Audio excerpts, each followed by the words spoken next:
Tatlong diving site na sinasabing pangalawa sa pinakamalaking coral reef o coral reef system sa mundo. Ito ay ang Apo Reef sa Mindoro, ang tinuklas ng The Dive Team. At tampok dito ang ilang marine species at isang shipwreck. Narito ang report ni Brian Evangelista.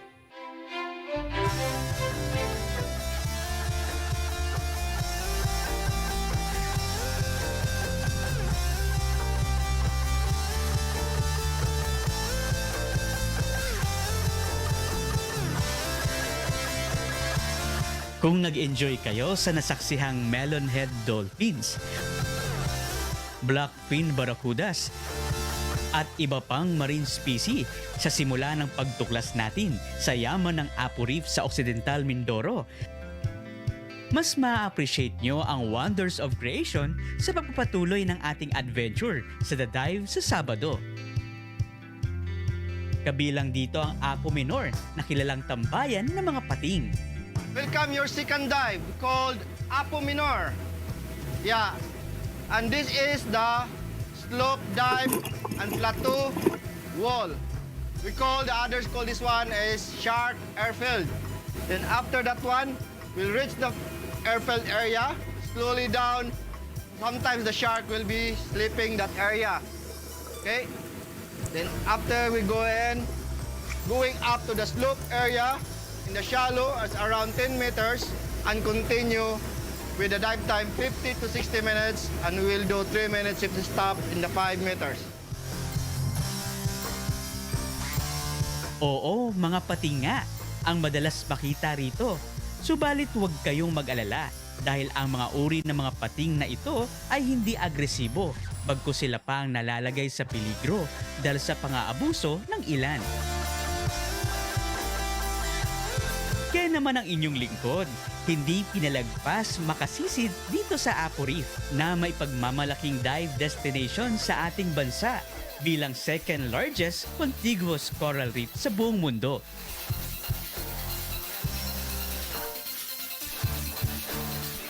Nakakatawa dahil after 1 year nakapag-dive ulit ako dito sa Apo Minor kung saan dalawang pating o white tip shark ang aming nakita. Ang mga pating, ang most misunderstood creature sa dagat dahil sila'y madalas na kinatatakutan. Ngunit alam nyo bang may mahalaga silang ginagampanan? Bilang apex predator, sila ang nagpapanatili ng balanse ng food chain dahil nakakain nila ang mga mahihina at may mga sakit na isda, kaya napananatiling malusog ang karagatan.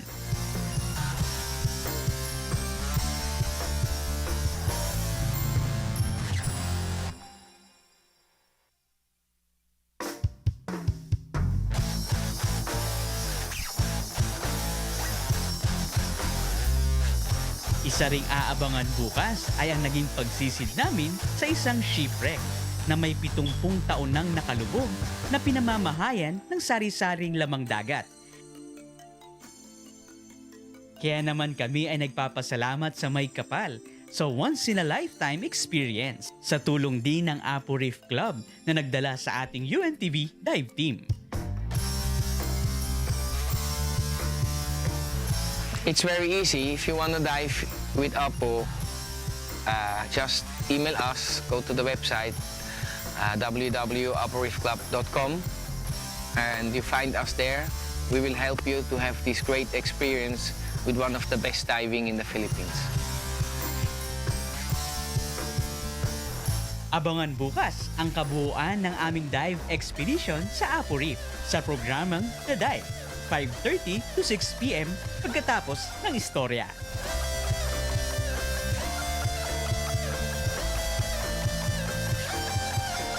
Brian Evangelista, UNTV News and Rescue, Philippines.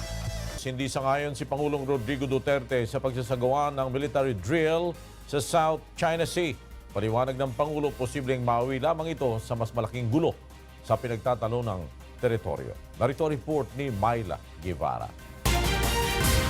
Bilang country coordinator sa ASEAN-China Summit, gagawin ni Pangulong Rodrigo Duterte ang kanyang magagawa upang matapos sa lalong madaling panahon ang pagbuo sa Code of Conduct sa South China Sea. Sa isang ambush interview kahapon, muling binigyang diin ng Pangulo ang halaga na agarang mabuo ang Code of Conduct sa South China Sea.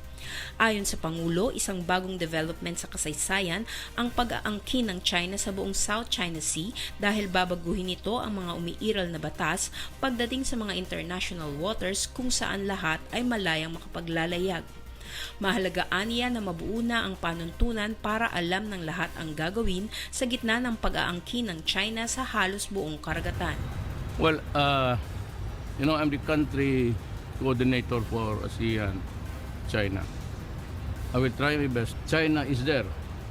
That's a reality. And America and everybody should realize that they are there.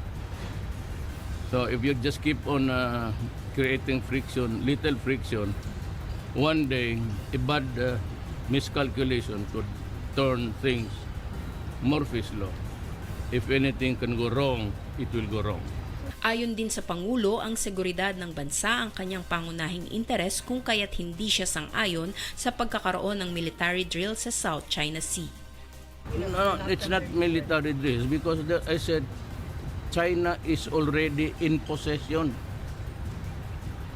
It's now in their hands.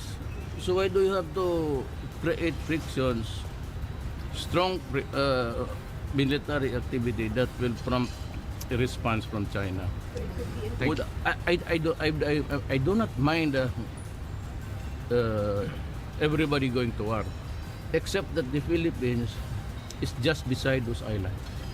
Thank you. And if there's a shooting there, my country will be the first to suffer.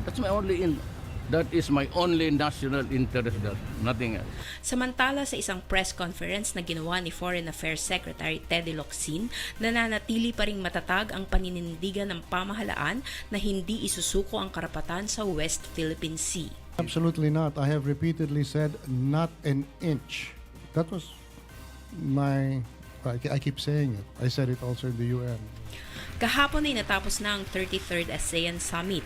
Sa closing ceremony kagabi ay formal na ring itinurn over ng Singapore ang chairmanship sa ASEAN sa bansang Thailand. Matapos ang 33rd ASEAN Summit, diretso naman ang delegasyon ni Pangulong Duterte sa Papua New Guinea upang dumalo sa 2-day APEC Summit. Myla Guevara, UNTV News and Rescue, Singapore. Na-recover na ng Highway Patrol Group Task Force Limbas ang sasakyan na may number 8 na plaka na ginamit ng road rage suspect na si Jojo Valerio sa Quezon City kaninang umaga.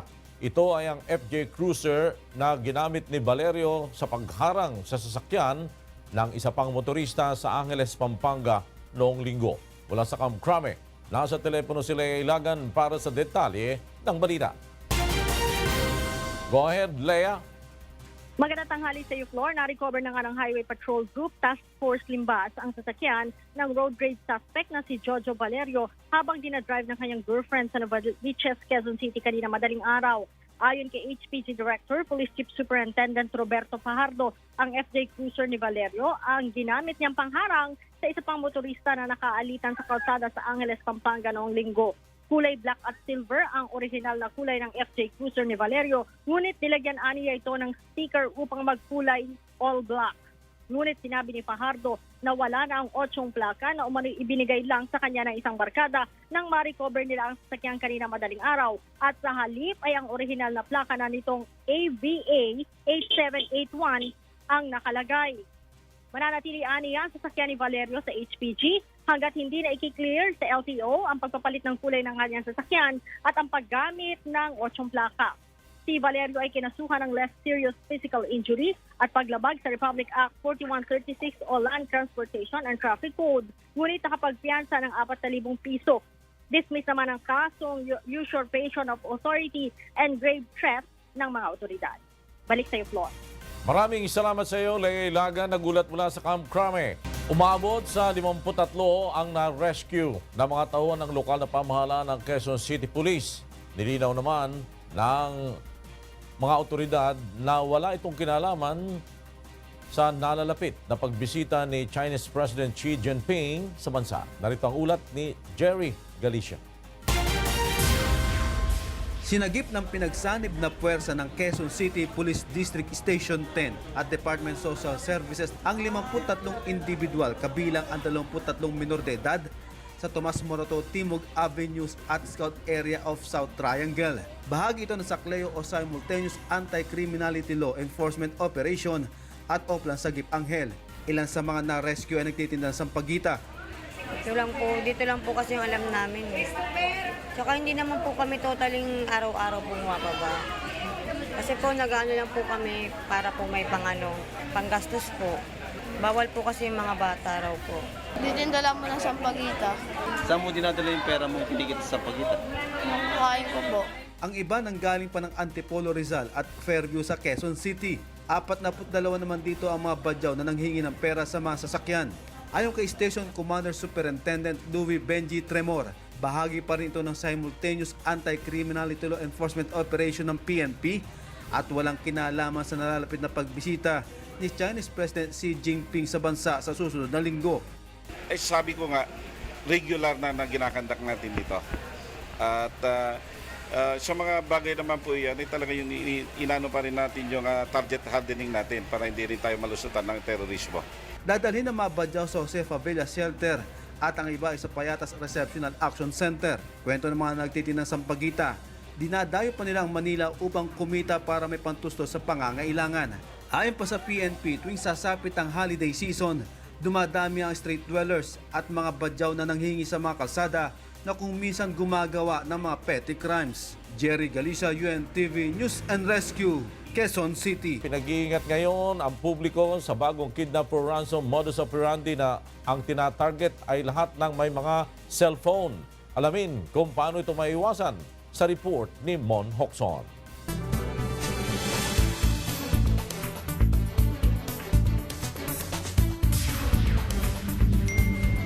Hello po, good day. Magre-request po sana kami na patayin po ninyo ang inyong cellphone sa loob ng 2 oras para paisagawa po namin ng update ng 4G network ng inyong telepono. Salamat po. Minsan ka na bang nakatanggap ng ganitong text o tawag? Huwag itong baliwalain dahil baka isa ka sa mga target ng bagong kidnap for ransom modus ngayon. Isang post sa Facebook ang kumakalat ngayon na nagbibigay babala sa lahat hinggil sa isang bagong modus. Ang post ay mula sa isang biktima na hindi na namin papangalanan para sa kanyang seguridad. Narito ang kabuuang paglalahad ng kanyang karanasan mula sa sindikato. Ang estilo, tatawagan ka o ite-text at sasabihin mula siya sa iyong mobile service provider. Sasabihin sa iyo na kinakailangang patayin mo ang iyong cellphone sa loob ng 2 oras upang magawa nila ang network update sa iyong 4G signal. Ang inyong mapapanood at mapapakinggan ay pagsasadula sa inilahad ng biktima sa kanyang Facebook post. Nakatanggap ako ng tawag mula sa nagpakilalang mobile service provider. Pinakiusapan niya ako na patayin ang aking cellphone sa loob ng 2 oras upang makapag-update sila sa aking 4G network. Dahil nagmamadali ako papunta sa meeting, hindi na ako nagtanong at pinatay na madali ang aking cellphone. Matapos ng 45 minutes, nakaramdam ako ng pagdududa dahil hindi man lang nagpakilala ang caller. Agad kong binuksan ang cellphone ko at nakita ko na pumasok ang maraming text message mula sa aking pamilya at meron din mula sa isang hindi kilalang numero. Agad kong tinawagan ang aking mga magulang at nagulat na lubha sila nag-aalala at tinanong ako kung ligtas daw ba ako. Sinabi ng mga magulang ko na mayroon daw tumawag sa kanila at sinabing inupot ako at humihingi ng pera para ako ay pakawalan. Parang totoo yung tawag at narinig pa daw nila na umiiyak at humihingi ako ng tulong. Nasa bangko na ang aking tatay upang ihanda ang pera. Subalit sinabi ko sa kanila na ligtas ako at nasa mabuting kalagayan at agad i-report sa pulis ang nangyari. Maya-maya pa ay nakatanggap na naman ako ng tawag. Hello po, magandang araw. Kung maaari po ay pakipatay po muli ang inyong cellphone sa loob ng 1 oras habang tinatapos po namin ang update ng inyong network. Hindi ko papatayin ang phone ko, magloloko kayo. Panay ang tawag sa akin ng sindikato pag hindi ako matawagan ng aking mga kapamilya hanggang sa malobat na ang aking battery. Agad kong inireport sa mga pulis ang nangyari. at sinabi sa akin na mag-ingat ako dahil ito ay modus ng isang sindikato. Ayon sa PNP, ito ay kidnap for ransom kuno o kunwaring na-kidnap dahil sa hindi lamang makontak ang biktima. Nagbabago man ang estilo at modus pero iisa pa rin ang motibo ng mga sindikatong ito, ang makapanloko. Pero papaano ba natin maiwasan na tayo ay mabiktima ng mga ganitong klase ng modus operandi? Ang payo ng PNP upang maiwasang mabiktima ng ganitong modus, palaging ipaalam sa pamilya kung saan pupunta bago umalis ng bahay at kung pauwi na. Sabihin rin ang oras ng pag-alis sa lugar na pinanggalingan. Mag-iwan ng alternatibong contact number para masiguro na makokontak ka pa rin kahit nakapatay ang iyong telepono. Huwag basta maniniwala sa mga tawag mula sa mga hindi kilalang tao at agad ipagbigay alam sa mga pulis kapag may ganitong pangyayari. Bukod sa modus na ito, mayroon ding ibang kidnap for ransom at modus na naglipa na ngayong bare months. Kabilang dito ang mga ATM scam, salisigang, budol-budol gang at dugo-dugo gang. Ngayong bear ay talagang yung mga kung saan nagpupunta yung mga tao, maraming tao ngayon siksikan, matraffic. So, kailangan konting ingat po sa ating mga kababayan. Maging aware sa mga nasa paligid nila at maging yung action nila ay dapat din na maging mapagmasid sila at yung security ng sarili nila napaka-importante rin. Sa tala naman ng PNP Anti-Kidnapping Group, bumaba ang bilang ng kaso ng kidnap for ransom sa bansa. Pinakamataas ang kaso noong 2013 na may 52 na kaso, 49 noong 2014, 38 noong 2015, 29 noong 2016 at nasa 9 na lamang noong 2017. Ngayong bare months, kasabay ng pagdami ng mga natatanggap na bonus at benepisyo ng ating mga kababayan, ay ang pagdami rin ng paglitaw ng mga modus upang makapanloko ng mga tao. Maging laging handa at maingat upang makaiwas na mga biktima ng mga ito. Mon Hokson, UNTV News and Rescue, Quezon City. The United Nations still sees big risks in Syria despite a lull in the fighting in northwest of the country. Kath Dumaraos has this story. Thousands of Syrians are trapped by battles or face hard choices about returning home, even though relative calm has held in the northwest for 2 months, the United Nations said on Thursday. 7.5 years of war have left most remaining rebel forces boxed into northwestern Idlib province. Neighboring Turkey and Russia hatched a de-escalation plan for Idlib that stalled a Syrian government offensive, which the UN said would have caused a humanitarian catastrophe. The past 2 months in Idlib have been the quietest in 5 years with no air raids, said UN humanitarian advisor Jan Egeland.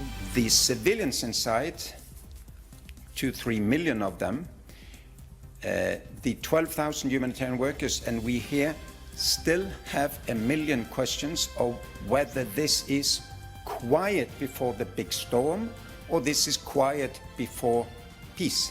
But there is still shelling along the Idlib perimeter, and the 2 to 3 million civilians and 12,000 humanitarian workers there did not know if the lull would hold. Thousands of rebels, including fighters listed by the UN as terrorists, remain in Idlib, and Egeland said there are few signs of them negotiating or laying down their arms or seeking amnesty. As long as their forces and bases are not attacked, they are working to avoid bloodshed, and that makes us nervous, but it's my job to worry. And there are many signs that bad things will happen unless there is further breakthroughs in the negotiations with the numerous armed groups inside. Kat Dumaraos, UNTV News and Rescue. Some Mexico border residents reject migrant arrivals. James Montuyan reports. Demonized by U.S. President Donald Trump and exhausted after a harrowing journey, migrants from Central America in a caravan now face a new threat: open hostility from some Mexicans. A small group of residents of an upscale neighborhood in the Mexican border of Tijuana confronted caravan migrants late on Wednesday throwing stones and telling them to go back to their home countries. No es discriminar, no es ser racistas. We're not discriminating anyone. We're not being racist. What we want is security for Playa de Tuana. Please, and we don't want any more migrants in Playa de Tuana. Yes, the government has to provide shelter for these people. Tiene que dar albergue a estas personas. Es lo que le queremos preguntar a nuestra autoridad. That's what we want to ask our authorities. What are they going to do? We think they should place a fence to protect, obviously, the migrants, but also protect the residents in Playa de Tuana, because these people will obviously not cross into the United States. Gente obviamente no va a cruzar a Estados Unidos. Migrants shouted back, and dozens of police officers had to intervene to keep peace in a city known for welcoming both American tourists and thousands of immigrants every year. A caravan of thousands of mostly Honduran migrants who are fleeing violence and poverty at home set off for the United States in mid-October, with a bulk of them still to arrive at the border. Other large bands of mostly Salvadorians have followed. Trump has declared the caravans an invasion and has sent some 5,800 troops to harden the border, including the barbed wire. With some exceptions, Mexico has welcomed the Central Americans, offering food and lodging in towns during their journey. The migrants said they were stunned by the hostile attitude in Tijuana. Recent polls show a sizable minority of Mexicans opposed to aiding the migrants as they head northward to the United States. A popular party town for U.S. tourists, Tijuana has a history of absorbing visitors, including Chinese immigrants, in the 19th century. But the arrival of hundreds of members of the caravans has stretched to the limit migrant shelters that were already overflowing with people. While Tijuana's traditional generosity was also on display, with the government setting up a new shelter and citizens offering food and clothing, a harder attitude also emerged. James Bontuyan, UNTV, News and Rescue, USA. Wala sa narcolist ni Pangulong Rodrigo Duterte ang mag-amang konsepsyon na tinambangan sa Balawan, La Union. Ayon naman kay PNP Chief Oscar Albayalde, kabilang ang La Union sa mga lugar na may mainit na labanan sa politika tuwing panahon ng eleksyon. Narito ang ulat ni Lea Ilagan. Wala sa listahan ng mga narco-politician ang mag-amang sina Vice Mayor Alfred Concepcion at Mayor Aleli Concepcion na tinambangan sa Balawan, La Union. Ayon kay PNP Chief Police Director General Oscar Albayalde, wala rin silang natatanggap na ulat mula noon na nasangkot ang mag-ama sa iligal na droga. Wala naman so far. I just don't know in the region. Wala kasing sinabi sa atin if they're included in the regional watch list. No? Sa ngayon ay wala pa ring lumulutang na witness kaya wala pang lead ang PNP kung sino ang responsable sa insidente. Subalit tuloy ang investigasyon ng binuong Special Investigation Task Group ng PNP Region 1. In any incident, the very important thing here is the witnesses who can give a full account or probably identify or probably give suspects dito sa or persons of interest dito sa mga incidents. Pero ayon kay Albayalde, isa ang La Union sa mga lugar na may matinding labanan sa politika sa panahon ng eleksyon. Sa tala ng PNP nitong second quarter ng 2018, 60 kandidato ang may intense political rivalry sa iba't ibang rehiyon sa bansa. Kabilang dito ang 53 mayoral candidate mula sa Region 1, 4A, 7, 10, CAR at ARMM. 4 na kandidato naman sa pagka-Vice Mayor mula sa Region 1 at Region 7. 2 gubernatorial candidate mula sa Region 1 at Cordillera Administrative Region. At 1 kandidato sa pagka-Congressman sa Region 1. Lea Ilagan, UNTV, News and Rescue, Campo Crame. Susuportahan ng Bangsamoro Islamic Freedom Fighters o BIFF sa Bangsamoro Organic Law kapag naging maganda ang resulta nito. Ito ang sinabi ng tagapagsalita ng grupo sa gitna ng nagpapatuloy na usapang pangkapayapaan sa pagitan ng pamahalaan at MILF. Narito ang ulat ni Dante Amento. Silencio Aura y Luway Aktibidad el Bangsamoro Islamic Freedom Fighters o BIFF na Mindanao. Asigo na grupo ta espera pa sila na resulta del propuesto Bangsamoro Organic Law na tiempo ay ratifica por medio del plebiscito na venidero año. Yari itira también el BIFF, quiere sila pasar el negociación de paz entre del gobierno y Moro Islamic Liberation Front bajo del BOL. Recientemente ya habla el presidente Rodrigo Duterte si ganaw el yes votes na Benedero Bangsamoro plebiscite el su plano otra vez man conversa con MNLF founding chairman Nur Miswari. Asigun con el portavoz del grupo si Abu Misri Mama, tan observa ellos con el resulta de este. Ya asegura también él el soporta con el BOL para terminar el violencia na Mindanao.